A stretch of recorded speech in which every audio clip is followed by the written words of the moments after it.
పిమ్మట ఆయన మరలా కపెర్నహూములోనికి వచ్చెను. కొన్ని దినములు అయిన తర్వాత ఆ తర్వాత కపెర్నహూములోకి వచ్చెను. అంటే అంతకుముందు కపెర్నహూము అనే ప్రాంతాన్ని ఆయన దర్శించినట్టుగా మనము చూస్తున్నాము. కొన్ని దినాలైన తర్వాత, అంటే అంతకుముందు వచ్చి ఎన్నో అద్భుతాలు చేసి వెళ్ళిపోయాడు, స్వస్థతలు ఇచ్చి వెళ్ళిపోయాడు. ఆ తర్వాత వచ్చినప్పుడు అక్కడ ఒక పక్షవాయు కలిగిన వ్యక్తిని, మంచం పడిన వ్యక్తిని దేవుడు స్వస్థత పరిచినట్టుగా మనము చూస్తున్నాము. అయితే ఆయన ఇంట ఉన్నాడని వినవచ్చినప్పుడు అనేకులు కూడి వచ్చింది కనుక వాకిటైనను వారికి స్థలము లేకపోయేను. ఆయన వారికి వాక్యము బోధించుచుండగా. హల్లెలూయా, దేవునికి మహిమ కలుగును గాక. ఆమేన్. మంచం పట్టినటువంటి పక్షవాయు కలిగిన వ్యక్తి కపెర్నహూములో ఉన్నాడు. ఈ వ్యక్తి కూడా స్వస్థత పరచబడాలి. ఈ వ్యక్తి ఎంతమంది వైద్యుల దగ్గర తిరిగాడో, ఎంతో నాటు వైద్యాలు చూసి ఉండొచ్చు, ఎంతో మంది డాక్టర్ల చేత చూపించుకోవచ్చు, కానీ ఎక్కడా కూడా ఇతనికి నయము కాలేదు. అయితే కపెర్నహూములోకి యేసుక్రీస్తు ప్రభుల వారు వచ్చాడు. మరి ఆయన అద్భుతాలు చేస్తాడు, ఆయన కార్యము చేస్తాడు అని ఈ పక్షవాయు కలిగిన వ్యక్తికి మొదటగా తెలియదు. అయితే పక్షవాయు కలిగిన వ్యక్తి స్వస్థత పొందుకోవాలి, పక్షవాయు కలిగిన వ్యక్తి బాగుపడాలి, పక్షవాయు గల వ్యక్తి మరి ఆరోగ్యము ఉండాలి అని ఈ వ్యక్తి కన్నా ముందు 40 వ్యక్తులకి బాధ్యత ఏర్పడింది. చూడండి అక్కడే 3వ వచనం, కొందరు పక్షవాయువు గల ఒక మనుషుని 4 చేత మోయించుకొని ఆయన యొద్దకు తీసుకొని వచ్చిరి. హల్లెలూయా. ఇక్కడ మనకి 40 వ్యక్తులు కనపడుతున్నారు. ఈ పక్షవాయు కలిగిన వ్యక్తితో పోలిస్తే 5 మంది వ్యక్తులు మనకి ఇక్కడ కనిపిస్తున్నారు. అయితే ఈ 40 వ్యక్తులు కూడా యేసుక్రీస్తు ప్రభువు వారు మా ప్రాంతానికి వస్తున్నారని తెలుసుకొని, ఆయన అద్భుతాలు చేస్తాడని తెలుసుకొని, ఆయన కార్యాలు చేస్తాడని తెలుసుకొని ఈ 40 కూడా పక్షవాయు కలిగిన వ్యక్తిని, అంటే మంచం పడిన వ్యక్తిని మోసుకొని తీసుకొని వచ్చారంట. హల్లెలూయా, దేవునికి మహిమ కలుగును గాక. ఆమేన్. అంటే పక్షవాయు కలిగిన వ్యక్తి బాగుపడాలని, పక్షవాయు కలిగిన వ్యక్తి ఆరోగ్యం పొందుకోవాలని ఆ వ్యక్తి కన్నా ముందు ఎవరికి బాధ్యత ఉంది, ఎవరికి సంతోషంగా ఉంది అంటే ఈ 40 వ్యక్తులు. ఇక 40 వ్యక్తులను రాస్తారు కానీ వారు అన్నదమ్ముల, లేదంటే వాళ్ళ బంధుమిత్రుల, లేదంటే స్నేహితుల ఏమీ రాయలేదు. అంటే దీన్ని బట్టి మనకి ఏమర్థం అవుతుందంటే, ఒక వ్యక్తి బాగుపడాలన్నా, ఒక వ్యక్తి తన జీవితము దేవుని అంకితం కావాలన్నా, ఒక వ్యక్తిని బాగుపరచాలన్నా కూడా ఎదుటి వ్యక్తిలో కూడా ఆ బాధ్యత అన్నది ఉంటుంది. ఇప్పుడు ఈ పక్షవాయు కలిగిన వ్యక్తి బాగుపడాలనే ఆశ ఈ 40 వ్యక్తుల్లో మనకి కనిపిస్తుంది. ఇతను బాగుపడితే మాకేంటి లాభం, ఇతను బాగుపడితే మాకెందుకు, ఇతను బాగోలేకపోతే మాకెందుకు, బాగుంటే మాకెందుకు అనేటువంటి రోజుల్లో మనము ఉన్నాం. ఇలాంటి ఎంతో మంది ఒకరి పట్ల ఒకరికి బాధ్యత అన్నది లేదు. ఒకరికి వచ్చి మరి వారికి మంచి చేద్దాము, వారికి బాగుపడతాము, వారికి సహాయం చేద్దాము, వారికి మేలు చేద్దాము అన్న రోజుల్లో మనము లేవు. కేవలం ఒకటి, నేనే బాగుండాలి, నేనే బాగున్నాను, అంతవరకు చాలు. ఇక ఎవరు ఎలా వెళ్తే నాకేంటి. ఈనాడు మనము చూస్తున్నటువంటి సందర్భాలను బట్టి కుటుంబము కూడా ఎవరు ఆలోచించడం లేదు. ఇంటిలో నేను ఒక్కదాన్ని బాగుంటే చాలు, నా కుటుంబం ఏమైపోయినా పర్వాలేదు, నా పిల్లలు ఏమైపోయినా పర్వాలేదు, నా భర్త ఏమైపోయినా పర్వాలేదు, నా భార్య ఏమైపోయినా పర్వాలేదు, నా తల్లిదండ్రులు ఏమైపోయినా పర్వాలేదు అనేటువంటి రోజుల్లో మనము బ్రతుకుతున్నాము. ఇలాంటి ఈ రోజులో మనం బ్రతుకుతున్నాము. అయితే ఈ రోజున బ్రతుకుతున్నటువంటి మనము దేవుని వాక్యాన్ని గైకొని ఆయన అనుసరించే వారిగా మనము ఉండాలి. చూడండి, ఈ 40 వ్యక్తులకు ఒక ఆశ ఏర్పడింది.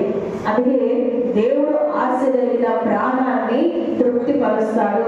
ఇప్పుడు ఆశ కలిగిన ఈ 40 ప్రాణాన్ని దేవుడు తృప్తిపరిచాడా? ఈ 40 ప్రాణానికి దేవుడు మేలుతో నింపి ఉన్నాడా? ఈ 40 ఆశతో ఉన్నాడు. దేనికోసం అంటే పక్షవాయు కలిగిన వ్యక్తి బాగుపడాలి, పక్షవాయు కలిగిన వ్యక్తి ఆరోగ్యం పొందుకోవాలి,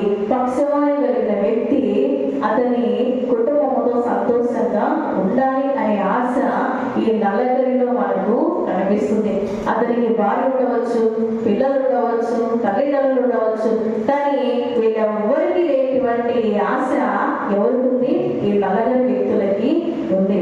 లోకంలో అంటుంటారు కదా, మనం చనిపోయే లోపు నల్లగరి మంచి వ్యక్తుల్ని ఉంచుకోవాలి అని. ఎందుకంటే పాడిపోయడానికి నలుగురు వ్యక్తులు, మనము చనిపోయేలకు నలుగురు వ్యక్తులు మనం సంపాదించుకోవాలి. ఎందుకంటే పాడిపోయడానికి అని పెద్దలు అంటుంటారు కదా. అయితే ఈ నలుగురు వ్యక్తులు కూడా పక్షవాయు కలిగిన వ్యక్తిని కాపాడాలి, అతను స్వస్థత పొందుకోవాలి, అతను బాగుపడాలి అని బాధ్యతగా ఆలోచించినటువంటి వ్యక్తులు. ఈ నలుగురు వ్యక్తులు ఉన్నటువంటి బాధ్యత ఈనాడు మనకున్నదా? ఈ నలుగురు వ్యక్తులు ఉన్నటువంటి భారము ఈనాడు మనకున్నదా? బాధ్యత కలిగి మన కుటుంబం కొరకు ప్రార్థన చేస్తున్నామా? బాధ్యత కలిగి ఎదుటివారి కోసం మనం ప్రార్థన చేస్తున్నామా? భారము కలిగి ఎదుటివారు దేవుని నమ్ముకోవాలి. మేము దేవుడిని నమ్ముకొని, మేము దేవుని మీద విశ్వాసం వచ్చి దేవుడిలో మేము ఎదుగుతున్నాము, మేము బలపరచబడుతున్నాము, మేము బాగున్నాము, హెచ్చింపబడుతున్నాము, దీవింపబడుతున్నాము. అలాగే మా తోటి వారు కూడా పొందుకోవాలని భారము కలిగి మనం ప్రార్థన చేస్తున్నామా ఈనాడు? హల్లెలూయా, దేవునికి మహిమ కలుగుగాక. ఆమేన్. దినాలలో, అపాయకరమైన దినాలలో మనకు ఉన్నటువంటి ఆయుధము కేవలము ప్రార్థన మాత్రమే. ప్రార్థన తప్ప మనం ఏమీ చేయలేము. ఎందుకంటే మనము ఎదుటి వారి దగ్గరికి వెళ్ళి మీరు ఫలానా ఫలానా ఫలానా అని చెప్తే ఎవ్వరూ కూడా ఒప్పుకోరు, ఎవ్వరూ కూడా దగ్గరికి కూడా రానివ్వరు. హల్లెలూయా. అయితే ఈ నలుగురు వ్యక్తులకి బాధ్యత ఉంది, ఈ నలుగురు వ్యక్తులకి భారం ఉంది, ఈ నలుగురు వ్యక్తులకి అతనంటే ప్రేమ ఉంది, ఆశ ఉన్నది. అందుకే చూడండి 4వ వచనంలో, చాలా మంది కూడి ఉండగా వారు ఆయన యుద్ధకు చేరలేక ఆయన ఉన్న చోటికి పైగా ఇంటి కప్పు విప్పి సందు చేసి పక్షవాయుల వాడిని పరుగుతోనే తిప్పిరి. హల్లెలూయా. ఇక్కడ పక్షవాయు కలిగిన వ్యక్తిని మంచం పట్టుకుని తీసుకొని వచ్చేస్తారు. ఎందుకంటే ఆ వ్యక్తిని నడిపించడానికి అవకాశం లేదు కదా, ఆ వ్యక్తిని పట్టుకోవడానికి లేదు కాబట్టి అతను మంచం పడి ఉన్నాడు. కాబట్టి ఏకంగా 40 వ్యక్తులు అటుపక్క ఇటుపక్క, మరి 40 వ్యక్తులు కూడా వారి చుట్టూ ఉండి, మరి ఆ 40 వ్యక్తులు కూడా ఒక పాడను మోసుకొని వెళ్ళినట్టు వెళ్తున్నారు. చూడండి, ఆ మంచాన్ని మోసుకొని వెళుతున్నప్పుడు, ఆ ప్రాంతంలో ఆ వీధుల మీద నడుస్తున్నప్పుడు అక్కడ ఉన్న వారందరూ కూడా చూస్తుండొచ్చు కదండి. ఆ 40 వ్యక్తులు కూడా మంచాన్ని తీసుకొని వెళ్తుంటే వాళ్ళకి నామోస్ అన్నది వాళ్ళకి రాలేదు. మమ్మల్ని చూస్తున్నారే, మేము మంచం తీసుకెళ్తుంటే, ఈ వ్యక్తిని తీసుకెళ్తుంటే మమ్మల్ని చూస్తున్నారే, మమ్మల్ని పేరు చేస్తారేమో అని నామోసి వాళ్ళకు రాలేదు. 40 కూడా మంచం ఆముల ఈముల పట్టుకుని దేవుడు ఎక్కడైతే ఉన్నాడో, యేసు క్రీస్తు ప్రభువు వారు ఎక్కడైతే ఉన్నాడో, ఏ ఇంటిలో ఉన్నాడో ఆ ఇంటి దగ్గరికి మోసుకొని వచ్చారట. మోసుకొని వచ్చిన తర్వాత అక్కడ ఏం జరుగుతుందంటే, బహు జనము అక్కడ కూడి ఉన్నారు. అనేకమైన జనము అక్కడ కూడి ఉన్నారని మనం ఇక్కడ చూస్తున్నాం. అయితే అనేక మంది కూడి ఉండడం ద్వారా వారు ఆయన యుద్ధకి చేరలేక ఉన్నారట. వారు ఆయన యుద్ధకి చేరలేకున్నారు. ఎందుకంటే ఒక వ్యక్తి ఉన్నారని, ఆ వ్యక్తి ఇంటి ముందు, ఆ ఇంటిలో అనేకమైన జనం ఉన్నారు. ఆ జనాలందరినీ కూడా దాటుకొని ఈ 40 వ్యక్తులు కూడా ముందుకు వెళ్ళలేరు. చూడండి, ఒక అధికారి, ప్రధానమంత్రి, ముఖ్యమంత్రులు లేదా ఒక సెలబ్రిటీ ఉన్నారనుకోండి, అనేక మంది జనము గుంపు పుడతారు. ఆ జనాల్లో మనము మరి డైరెక్ట్ ఆ అధికారి దగ్గరికి మనం వెళ్ళాలంటే వెళ్ళలేము. అంతమంది దాటుకొని వెళ్ళలేము. అంతమంది దాటుకొని వాళ్ళందరినీ కాదని మనల్ని ముందుకు ఎవరు పంపించరు. హల్లెలూయా. అయితే వారు ఆయన యుద్ధకు చేరలేక ఏం చేస్తున్నారంటే, ఆయన ఉన్న చోటికి పైగా ఇంటి కప్పు విప్పి సందు చేసి పక్షవాయు గల వారిని పరుగుతోనే దింపిరి. మీరేం చేస్తున్నారంటే, ఇలాగ లాభము లేదు, మనం ఇంటిలోకి వెళ్ళలేము. ఈ విధంగా మనం ఏం చేసినా మన లాభం ఉన్నది కాబట్టి మన ఇంటి పైకి వెళ్ళి ఆ కప్పును ఊడదీసి సందు చేసి, మంచము ఎంతైతే పడుతుందో ఆ సందు చేసి మనము ఈ వ్యక్తిని మనం దిగుదామని ఈ 40 వ్యక్తులు కూడా అంటే అనుకున్నారు. హల్లెలూయా. ఈ నలుగురు వ్యక్తులు కూడా ఆ వ్యక్తిని ఇంటి పైకప్పు తీసుకొని వెళ్ళారు. ఆ మెటికలు ఎంత జంపు ఉంటాయో, ఆ మెటికలు ఎంత వెడల్పు పొడవు మరి ఎంత ఎత్తు ఉంటాయో కదండి. ఎందుకంటే ఇంటి పైకప్పు వరకు కూడా మంచాన్ని తీసుకుని వెళ్తున్నారు. మంచం మీద ఒక వ్యక్తి ఉన్నాడు. ఆ వ్యక్తిని నలుగురు కూడా మోసుకొని మెటికలు ఎక్కుతూ పైకి వెళ్ళారు. హల్లెలూయా. పైకి వెళ్ళిన తరువాత అక్కడ మంచం ఎంతైతే అవసరమో ఆ స్థలాన్ని అంతా కూడా ఖాళీ చేశారు. అక్కడ ఉన్నటువంటి పెంకులన్నీ ఊడదీసి ఆ ఇంటి పైకప్పునంతా కూడా ఊడదీసి ఆ మంచం ఎంతైతే పడుతుందో అంతగా ఆ సందుని చేసినట్టుగా మనం ఇక్కడ చూస్తున్నాము. హల్లెలూయా. చూడండి, ఇంటి పైకప్పు మీదకి వెళ్తున్నారు. ఇంటి పైకప్పు మీదకి వెళ్ళిన తర్వాత అక్కడ ఉన్నటువంటి పెంకుల్ని తీస్తున్నారు. ఇలాగైతే అలాగ మనం ఇంటి పైకప్పును ఊడబెట్టలేదు. ఎందుకంటే ఇప్పుడంతా కూడా ఆర్సీ కదా, దాన్ని పగలగొట్టడం తప్ప దాని ఊడబెట్టము రాదు. అలాంటి కాలంలో పెంకులతో ఇల్లు కట్టుకునేవారు కాబట్టి పెంకుల్ని ఈజీగానే ఊడబెట్టచ్చు. అయితే ఆ ఇంటి పైకప్పును ఊడబెట్టుతున్నప్పుడు ఖచ్చితంగా అక్కడ ఉన్నటువంటి యజమాని, ఆ ఇంటిలో ఉన్న వాళ్ళు, అక్కడ ఉన్న వాళ్ళందరూ కూడా చూస్తుండొచ్చు కదండి. ఇంటి పైకప్పుడు ఒక పెంకుడిలా పైకి తీయగానే వెళ్తర పడుతుంది, సౌండ్ వస్తుంది, మరి చిన్న చిన్న రాళ్ళు కానీ ఏమైనా మట్టి కానీ ఉండి కింద పడుతూ ఉంటుంది. అవన్నీ కూడా యజమాని గమనిస్తుంటారు. ఆ ఇంట్లో వారు, వారి కుటుంబ సభ్యులు అందరూ కూడా గమనిస్తూ ఉంటారు. కానీ ఎవ్వరు కూడా నోరు ఎత్తలేదు, ఎవ్వరు కూడా అభ్యంతరము చెప్పలేదు. హల్లెలూయా. చూడండి, జీవితంలో మనం ఏదైనా అనుకున్నది జరగలేదంటే మనం ఏం చేస్తామంటే ఒక అడుగు వెనక్కి వేస్తాం, ఒక అడుగు ముందుకు వేయలేని ఇక లాభము లేదు, ఇక ఏం చేసినా ఇంతే, ఇక ఎంత చేసినా ఇంతే, కాబట్టి ఇక నేను ముందుకు వెళ్ళలేను అని మనము జీవితంలో మనకు అనిపించినప్పుడు మనం వెనకడుగు వేస్తూనే ఉంటాం. వెనకడుగు వేసిన తర్వాత ఇక అడుగులు వెనక్కి వెళ్ళిపోతూనే ఉంటాయి తప్ప అడుగులు ముందుకి పడవు. కారణం ఏమిటంటే ఇక అంతే, ఇక పరిస్థితి చేజారిపోయింది, ఇక ఏ లాభము లేదు. ఇక ఎంత చేసినా కూడా, ఎంత మేము ప్రయత్నించినా కూడా దీని నుంచి మేము బయట పడలేమని వెనక్కు అడుగు వేసేవాళ్ళు ఎంతో మంది ఉన్నారు. ముందడుగు వేసేవారి కన్నా వెనకడుగు వేసేవారే ఎక్కువ. ఈనాటి దినాలలో దేవుని విషయంలో అంటే యేసుక్రీస్తు ప్రభువు వారి విషయంలో ఒక అడుగు వెనక్కి వేస్తున్నామే తప్ప ఒక అడుగు ముందుకు మనము వేయడము లేదు. హల్లెలూయా. ఒక అడుగు మనము వెనక్కి వేస్తున్నామే తప్ప ముందుకు వేయడం లేదు. ఎందుకంటే దేవుని విషయంలో మనం అడుగు ముందుకు వేస్తే మనలో, మన చుట్టూ ఉన్నవారు, మనతో ఉన్నవారు అందరూ కూడా ఏకీభవించేవారు కాదు. కాబట్టి మనతో వాళ్ళు ఏకీభవించరు కాబట్టి మనతో వాళ్ళు మరి ఏకీభవించరు కాదు కాబట్టి మన చుట్టూ ఉన్న పరిస్థితులను బట్టి మనము అడుగు వెనక్కి వేస్తామే తప్ప అడుగు ముందుకు వేయలేము. హల్లెలూయా. దేవునికి మహిమ కలుగును గాక. ఆమేన్. అడుగు వెనక్కి వేస్తున్నాం, ఒకసారి అడుగు వెనక్కి వేస్తాం అనుకోండి, ఇక జీవితంలో వెనక్కి వెళ్ళిపోతూనే ఉంటాం. ధైర్యం చేసి ఎంతటి క్లిష్ట పరిస్థితి అయినా, ఎంత కష్టమైనా, ఎంత సమస్య వచ్చినా, నా చుట్టూ ఎంతమంది జనం ఉన్నా నేను ముందడికి వేస్తాను అనే భరోసాతో మనం ముందడుగు వేస్తే అది ఎలాంటిదైనా కూడా దేవుడు సఫలపరిచే దేవుడు. హల్లెలూయా. మనము వెనక్కు అడుగు మనం వేసిన తర్వాత జీవితంలో ఏది కూడా మనము ముందుకోలేము. చూడండి, ఈ నలుగురు వ్యక్తులు అక్కడ ఉన్నటువంటి జనము చాలా మంది ఉన్నారు. యేసుక్రీస్తు ప్రభువు వాళ్ళకి కనిపించడం లేదు. చాలా మంది జనం ఉన్నారు, వారి ఇంటిలో జనం ఉన్నారు, ఇంటి బయట జనం ఉన్నారు. నలుగురు వ్యక్తులు ఆ జనాన్ని చూసి ఇక లాభము లేదు అని అనుకుని అడుగు వెనక్కి వేసిందే పక్షవాయు కలిగిన వాణిని బాగుపరచలేడు, పక్షవాయు కలిగిన వ్యక్తి స్వస్థత పొందుకోలేడు. హల్లెలూయా. ఈ వ్యక్తులు నమ్మకంతో ఈ వ్యక్తులు ముందడుగు వేస్తాము, ఏదైతే అవ్వని, ఏమైనా జరగని, ఏదైనా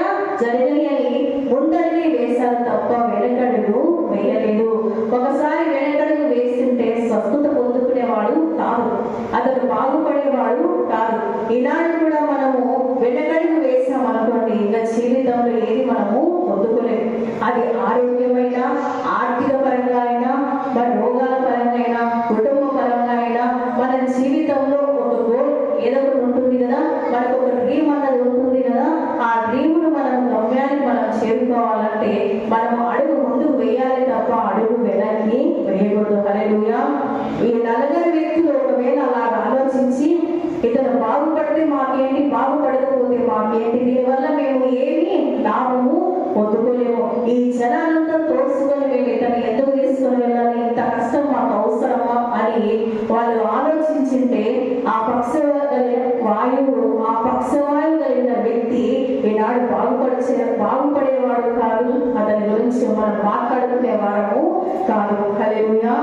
అతను బాగుపడ్డాడు అంటే ఈ నలుగురు వ్యక్తులు బాధ్యతగా భారము కలిగి ఏదైతే అది జరగని, ఏమైనా జరగని, ఎవరైనా ఉండని, ఎవరు ఏమనుకున్నా అనుకోని మేము ముందుకే వెళ్తాము.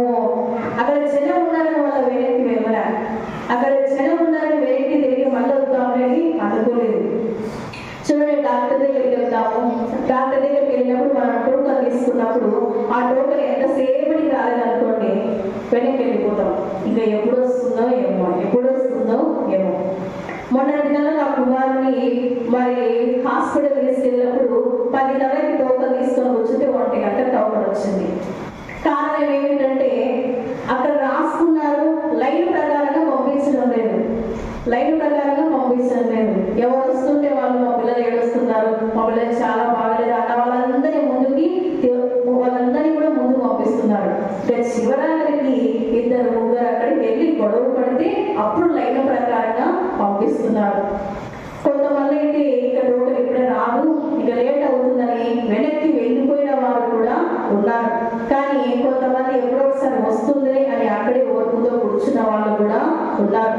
ఎందుకు వాళ్ళు చెప్తున్నారంటే మనలో ఓర్పు సహనం లేకపోతే మనం వెనకడికి వేస్తాం, మనలో ఓర్పు లేకపోతే సహనం లేకపోతే ముందడుగు మనము వేయలేము. ఓర్పుతో అక్కడ కూర్చుంటే ఎప్పుడు వస్తే అప్పుడు చూపించుకుంటాం, ఓర్పు లేకపోతే బయటికి వెళ్ళి పోతాం.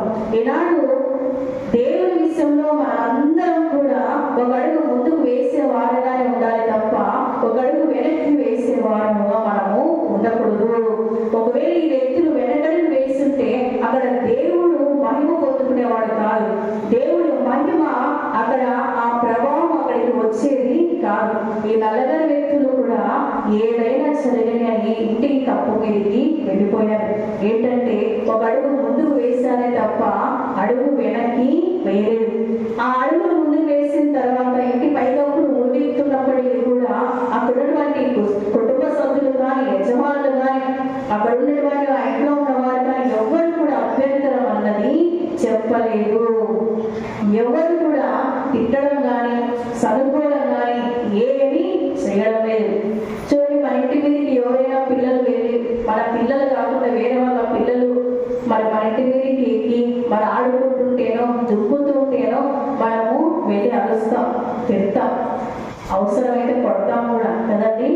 ఎందుకంటే ఎవరో మన పిల్లలు కాకుండా ఎవరో పరాయి పిల్లలు మన ఇంటి మీదకి వస్తే, మన ఇంటి మేడ మీదకి వస్తే ఆ పిల్లల్ని కొడతాము, మరి తిడతాము, కిందికి దిగుతారా లేదా అని దిగేంత వరకు కూడా వాళ్ళని అరుస్తాం. హల్లెలూయా.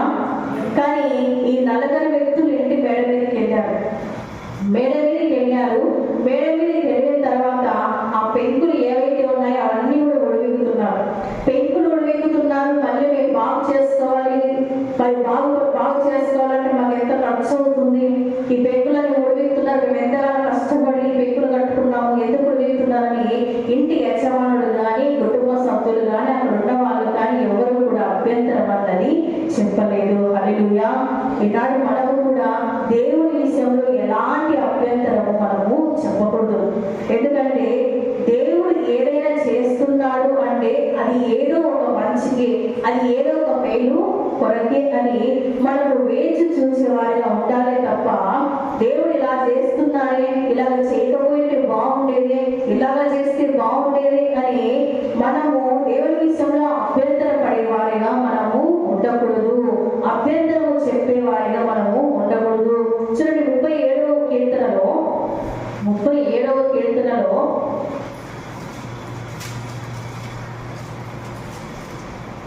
37వ కీర్తన 7వ వచనం, యెహోవా ఎదుట మౌనముగా ఉండి ఆయన కొరకు కనిపెట్టుకొను, తన మార్గమున వర్తిల్లు వాడిని చూసి వ్యసనపడకు. హల్లెలూయా.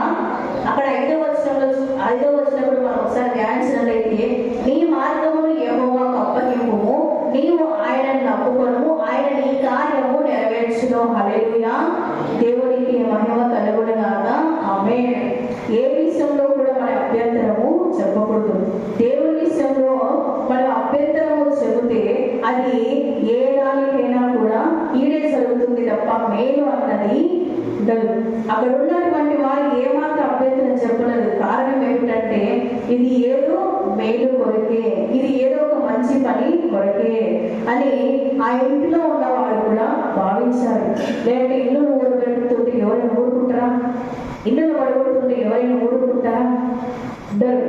ఎందుకంటే కష్టపడి కట్టుకున్నాం, ఎంతో ఖర్చుతో కట్టుకున్నాం. అలాంటి ఇంటిని నాశనం చేస్తుంటే ఎవరు కూడా చూస్తూ ఊరుకుంటారు. కానీ దేవుని విషయమై, దేవుని మహిమార్థమై మనకు అభ్యంతరం చెప్పేవాడిగా ఉండకూడదు. అందుకే యెహోవా ఎదుట మౌనముగా ఉండి ఆయన కొరకు కనిపెట్టుకొను. యెహోవా కొరకు మౌనముగా ఉంటే, ఆయన కొరకు మౌనంగా ఉంటే, మౌనంగా సహిస్తే, మౌనంగా భరిస్తే, ఆయన కొరకు మనం కనిపెట్టుకుంటే మన మార్గమును ఆయన వర్ధిల్లింప చేస్తాడు. అందుకే నీ మార్గమును యెహోవాకు అప్పగింపుము, నీవు ఆయన నమ్ముకొను, ఆయన నీ కార్యము నెరవేర్చును. నీ మార్గం ఏదైనా కూడా అది యెహోవాకు అప్పగించాలి. ఈ 4 వ్యక్తులు కూడా ఆ యేసుక్రీస్తు ప్రభువు వారు కార్యము చేస్తారని యెహోవాకు అప్పగించేశారు. ఇక ఏదైతే అవ్వాలి అని ఆ దేవునికి అప్పగించాలి. కాబట్టి అక్కడ ఉన్న వారందరూ కూడా, ఆ ఇంటిలో ఉన్న వారందరూ కూడా మౌనంగా ఉండి దీనికి దేవుడు ఏం చేస్తాడో మౌనంగా ఉన్నారు. ఎందుకు అంటే ఏదో కార్యము జరగబోతుంది అని. మౌనంగా ఉండి దేవుడు ఏం చేస్తాడు, ఏ కార్యం చేయబోతున్నాడు అని దేవుని కొరకు కనిపెట్టుకొని ఉంటారు. అందుకే మన మార్గము ఆయనకు అప్పగించేవాడిగా ఉండాలి. మన మార్గం ఆయనకు అప్పగించి ఆయన నమ్ముకుని ఆయన కొరకు కనిపెట్టుకొని ఉంటే అది ఏ కార్యమైనా కూడా దేవుడు నెరవేరుస్తాడు. ఈ వ్యక్తులు తమ మార్గమును దేవుడైన యెహోవాకు, దేవుడైన యేసుక్రీస్తు ప్రభువు వారికి అప్పగించుకున్నాడు.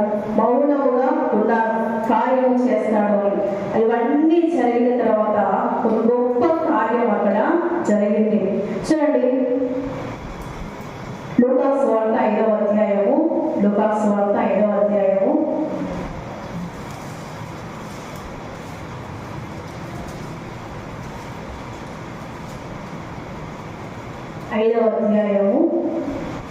24వ వచనం.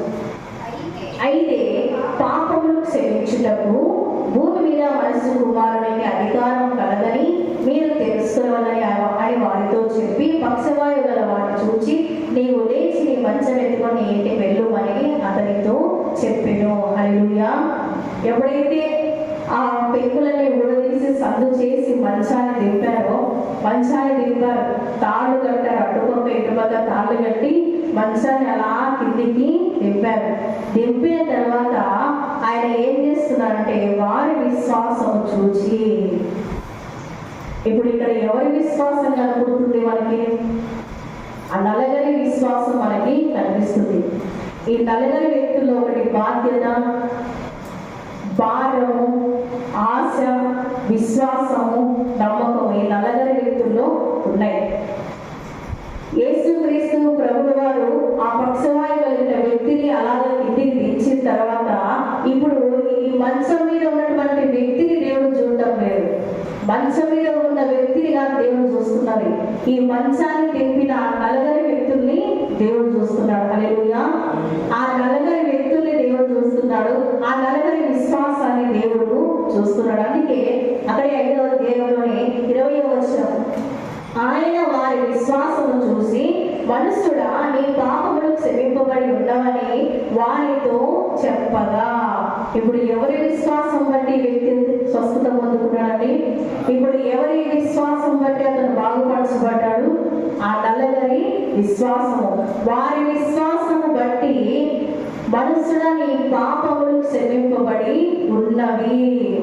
ఆ నల్లగారి విశ్వాసం బట్టి ఈ పక్షవాయు కలిగిన వారికి స్వస్థత పొందుకున్నాడు. అలాగే తన పాపములు కూడా క్షమింపబడ్డాయి. అంటే శరీర రీతిగా అతను బాగుపడ్డాడు, ఆత్మరీతిగా కూడా అతను బాగుపడ్డాడు. తన పాపములు క్షమించబడ్డాయి. శరీర రీతిగా తన స్వస్థత పొందుకున్నాడు. అలాగే ఆత్మీయ పరంగా అంటే ఆత్మపరంగా కూడా అతను స్వస్థత పొందుకున్నాడు. ఎవరి విశ్వాసం బట్టి అంటే ఆ నల్లగారి విశ్వాసం బట్టి ఈ వ్యక్తి స్వస్థత పొందుకున్నాడు. ఆ నల్లగారి విశ్వాసం బట్టి ఈ వ్యక్తి పాపములు కూడా క్షమింపబడ్డాయి. ఈనాడు మన విశ్వాసము బట్టి మన కుటుంబంలో వారి పాపములు క్షమింపబడుతున్నాయా? ఈనాడు మన విశ్వాసము బట్టి ఎదుటి వారి పాపములు క్షమింపబడుతున్నాయా? ఈనాడు మన విశ్వాసం బట్టి ఎదుటి వ్యక్తి బాగుపరచబడుతున్నాడా? ఈనాడు మన విశ్వాసం బట్టి దేశము బాగుపడుతున్నదా? హల్లెలూయా, దేవునికి మహిమ కలుగును గాక. ఆమేన్. అంటే నీ మార్గమును యెహోవాకు అప్పగింపుము. ఆయన కార్యము చేసేవాడు. ఆయన కొరకు మౌనముగా ఉండాలి. ఆయన విషయంలో మనం మౌనంగా ఉండి ఆయన కొరకు కనిపెట్టుకుంటే అది ఏదైనా కూడా ఆయన చేయగలడు. ఇప్పుడు ఈ నలుగురు వ్యక్తులకి ఆశ కలిగింది తను బాగుపడతానని, మరి నమ్మకం కలిగింది, విశ్వాసం కలిగింది. ఈ నలుగురు వ్యక్తులకి ఒక బాధ్యత ఏర్పడింది. అందుకే మౌనంగా ఉన్నారు. దేవుని విషయంలో మౌనంగా ఉండి వారి మార్గాన్ని దేవునికి అప్పగించారు. దేవునికి అప్పగించడం ద్వారా, అలాగే మౌనంగా ఉండడం ద్వారా, ఆయన కార్యం కొరకు ఎదురు చూడడం ద్వారా అనేకంగా ఆ వ్యక్తి జీవితంలో గొప్ప కార్యాన్ని చవిచూశాడు. ఆ నలుగురి విశ్వాసం బట్టి ఈ వ్యక్తి స్వస్థత పొందుకున్నాడు. తన పాపం నుంచి కూడా క్షమాపణ పొందుకున్నాడు. వాస్తవానికి ఈ పక్షవాయు కలిగిన వ్యక్తికి మరి నేను బాగుపడాలి అన్న ఆశ ఇతను లేదేమో, అతని పాపములు క్షమింపబడతాయనే ఆశ అతనిలో లేదేమో. కానీ ఈ నలుగురి విశ్వాసం బట్టి ఇతను బాగుపరచబడ్డాడు. హల్లెలూయా. ఈనాడు ఈ మాటలు వింటున్నటువంటి నీవైనా నేనైనా మనలో ఉన్నటువంటి విశ్వాసం కానీ, మనలో ఉన్నటువంటి ఆ తెగువ తత్వము కానీ మనల్ని బట్టి ఇతరులు బాగుపరచబడుతున్నారా? ఇతరులు తమ పాపములు క్షమింపబడుతున్నాయా? అందుకే మన మార్గము ఏదైనా కూడా దేవునికి అప్పగించాలి. మనం దేవుని విషయంలో ఎంత మాట్లాడినా కూడా, దేవుని విషయంలో అవతల వారు ఎంత మరి మాట్లాడుతున్నా మనం మౌనంగా ఉండి ఆయన కొరకు కనిపెట్టుకొని ఉండేవాడిగా ఉండాలి. అప్పుడు దేవుడే కార్యము చేస్తాడు. ఈనాడు మనము ఆయన కొరకు ఎదురు చూసేవాడిగా, ఆయన విషయంలో మనము మౌనంగా ఉండి బాధ్యత కలిగి, భారము కలిగి, విశ్వాసము కలిగి ముందుకు వెళ్ళినట్లయితే మనతో పాటు మన కుటుంబాలు, ఇతరుల కుటుంబాలు, వారి జీవితాలు కూడా బాగుపరచబడతాయి. అటువంటి కృప, యోగ్యత దేవుడు మనకందరికీ దయచేయగాక. ఆమేన్. దేవుడి మాటలు మన వెలుగులో దీవించి ఆస్వాదించి ఫలింపజేయగాక. ఆమేన్.